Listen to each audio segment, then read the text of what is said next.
Hey y'all, welcome to Kamira's Kitchen. Today I'm going to be showing you how to make a squash casserole. Now there are many ways to make this dish, but I like to make it in a way where the squash really shines. So this is a simple dish, but I find this to be a very delicious side dish that a lot of people will enjoy. Now, when you are choosing your squash, you want to find smaller squash. They're a little thinner. Now, this is about the biggest I tend to prefer to go. The older they are, the more seedy they can become. This is a little larger than what I would want because if it were to grow like just a little bit more, the inside of that big bulbous part would be full of seeds. However, I got this squash on delivery, so I just took whatever they gave me. So I'm going to start cutting the squash into rounds that are about 1/4 of an inch to 1/2 of an inch. Don't go thicker than that. Those big bulky parts of your squash, you're going to want to cut those pieces in half so that everything can cook evenly. You're going to want to have anywhere from 2.5 to 3 pounds of squash. I am going to do a whole onion sliced thinly in this dish. And that is it, guys. I don't add garlic or anything else. I really was not raised adding those things to a squash casserole. So I'm just going to show you the simple way that I did it, or close enough to how my mom did it. Now, I am using less butter than my mama, okay? But this is still going to be great. Now, guys, I'm going to add about 1/2 tablespoon of butter, and then I'm going to start to saute those onions for about 5 to 6 minutes. You can even cook the onions a bit longer until they are nice and browned. It's really up to you and how much caramelization you want on them.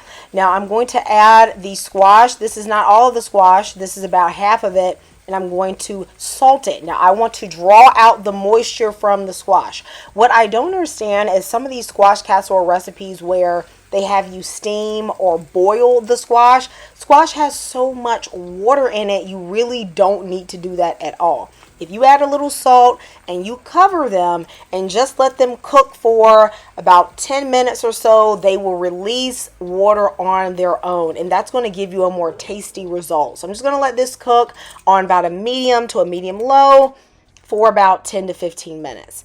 I am going to use a bit of a binder. So I have 2 eggs, 1/2 cup of whole milk, and about 1/4 cup of sour cream. A tablespoon of sugar will bring out the sweetness in the squash. You can even add up to about 2 tablespoons. And then add a little salt and a bit of pepper. For this recipe, since I really just want the flavor of that squash to be pronounced, I feel like salt, pepper, and sugar, as well as butter, is all you need to bring out a good flavor. If you have squash that are in season, they're going to have a natural sweetness, and you want to maintain that so you can just enjoy this as a delicious vegetable side dish. Now, this squash has been cooking for about 7 minutes. I'm going to turn it so that the squash on the top can cook a bit more. And then after about 7 to 8 more minutes, you will see a lot of water has been released. That's the stage you want to get it to. I'm going to preheat my oven to 375 degrees, and I'm going to start on the topping. You can use regular breadcrumbs, or if you enjoy that buttery taste like me, you can crush up a sleeve of Ritz crackers, or any type of cracker that you like. But I think that Ritz, okay, or even those club crackers that are buttery, that'll do it. Okay, now you can use as many breadcrumbs as you like. I don't like to use too many. I just want enough so you get a little crunch, but I don't want it to overwhelm. Again, I want the vegetable to stand out. Okay, into these, I'm going to add about 2 tablespoons of butter and a teaspoon of sugar. I'm going to mix this together so that this will brown nicely when it is on the top. And I'm going to butter a 9 by 13 baking dish. You want to choose a casserole dish that is large enough for your squash to not make a super thick layer. I wouldn't say this is good at being like a deep dish type of casserole. I want to get the water off of the squash, and I find the easiest way to do that is to use a spider. I literally do not want to pick up a cast iron skillet and drain it.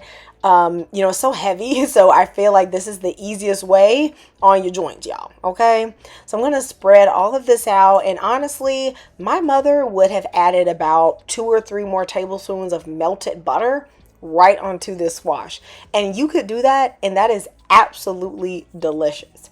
However, I am trying to cut back on butter a little bit.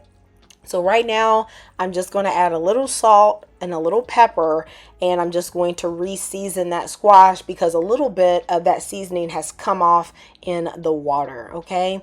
And then I'm going to pour over that egg and sour cream mixture with the milk and make sure it is evenly distributed. This is just going to add a little bit of richness from that sour cream and just be a light binder for this squash casserole. Now I want you guys to let me know in the comments, have you ever made squash casserole and do you use cheese?